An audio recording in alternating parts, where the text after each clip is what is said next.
Welcome to Perfection's Clutch Training Lab. I've got 3 examples of what are called pull type clutches on the bench today. This first one was used on some Camaros, Firebirds, and the design like this was used on some Corvettes. It's called a pull type because the bearing is pulled towards the transmission rather than being pushed towards the engine for release. Now on this particular application, the only challenge to it is the correct position of the fork during the installation process. We've got a bolt-in in the kit, shows you the correct way to position the fork and how to lock it in to that bearing. The next style system we want to look at belongs to the Hyundai Tiburon, Sonata, Kias. It is a quick connect style pull type clutch. This bearing goes on the transmission first, then we install the transmission and use the fork to lock the bearing in. The only problem here, please do not install the bearing on the clutch cover while you're looking at the clutch. If you install that, it'll be very difficult to get it out. We've got a bolt-in in the kit, shows you the correct way to service this particular system. But the system we're focusing on today belongs to the Isuzu family. Troopers, Rodeos, Amigos, was also used in a Honda Passport, used in a couple of Mitsubishi applications, and several Mazdas. This is a quick connect, quick disconnect. And one of the big challenges to this is how to remove the transmission. You have to unlock the bearing from the retaining ring system prior to removing the transmission. You can't get your hands in there, so we're going to have to use a long screwdriver, and there's a hole in the bottom of the transaxle or transmission. You're going to come through that hole with a long screwdriver, hold this plate down, this retaining ring plate, and you're going to twist the screwdriver against the back of the bearing, and you will disconnect the bearing that way. Then you can remove the transmission. So we've got one of these out in the shop right now. Let's go out to the shop and we will service this quick connect, quick disconnect style system.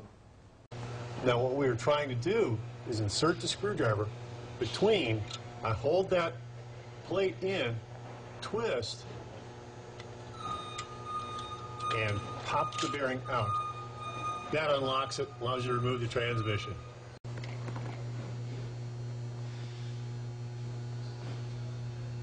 Very carefully position the screwdriver between the front face of the bearing and the ring or washer or whatever you'd like to call it that holds the retaining ring on the clutch.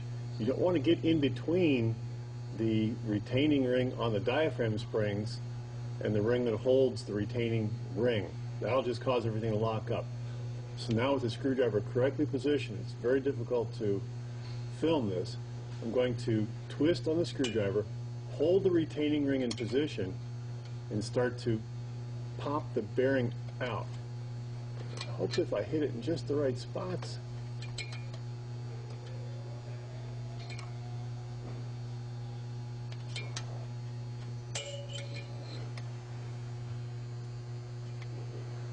Now that I can move the fork like this, it is released. So I had to wedge it in there a couple of places, work it a couple of times, twist, and it popped out.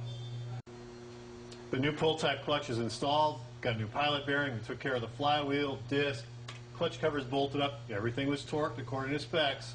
Now the one thing we really want to point out, do not install the clutch release bearing on the retaining ring on the clutch cover right now.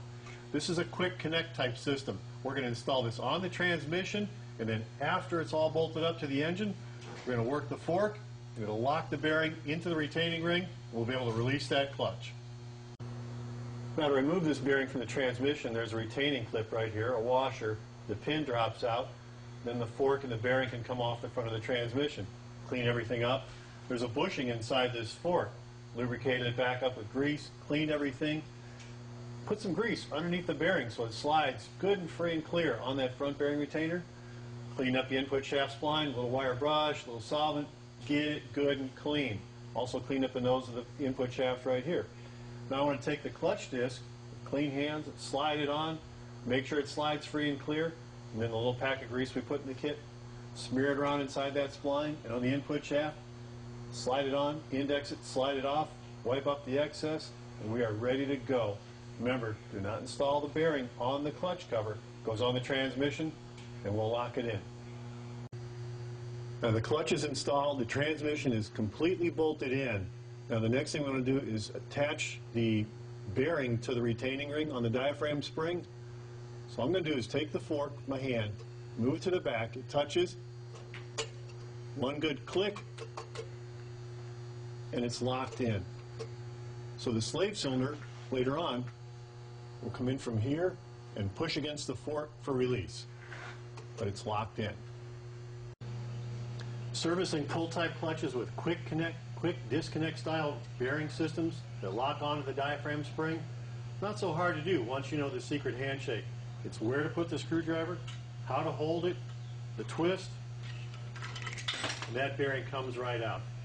But the first time I did this, it took me almost 3 hours to get this system off on the Mitsubishi Spider. So we wrote a bulletin. It's in each kit that uses this type system. Please read this bulletin. It will save you a lot of time and aggravation on how to take that transmission out. If you have any questions about a clutch, a flywheel, a release system, please call Perfection at 800-258-8312. Press 4. Your call will go to Tony, Steve, Bobby, or myself. We'll be glad to take your call and help you out.